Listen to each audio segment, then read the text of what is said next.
Oui, merci Madame la Présidente. Ouais, je voulais évoquer le cas de la papeterie de Novillars dans le contexte que Denis nous a présenté tout à l'heure. Donc la papeterie de Novillars, après 129 ans d'activité, s'est arrêtée en mai dernier.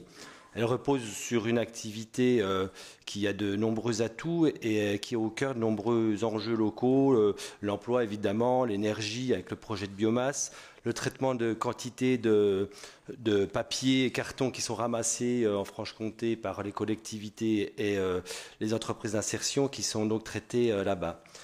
Et depuis quelques années, donc, cette entreprise s'était engagée dans un processus important de modernisation.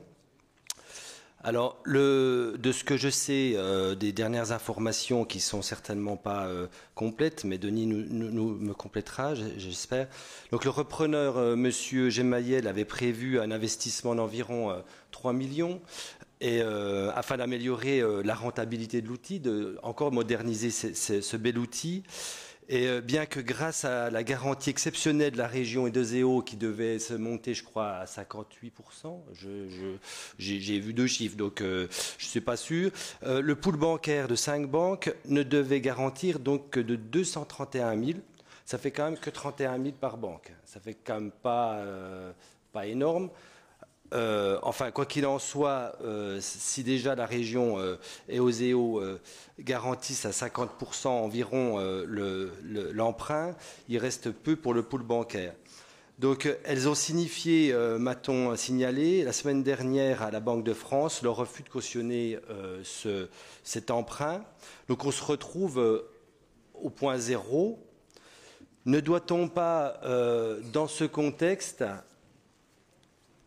alors, je ne sais pas si Denis pourra écouter 2 personnes à la fois, mais ça ne me dérange pas que tu te renseignes, hein, pas du tout, mais si après tu risques de ne pas m'entendre. Ne doit-on pas, dans ce contexte, repenser à une initiative de prise de participation au capital risque via nos structures, une prise de participation au capital via nos structures de capital risque de la région? Comment cela peut être envisagé dans nos dispositifs.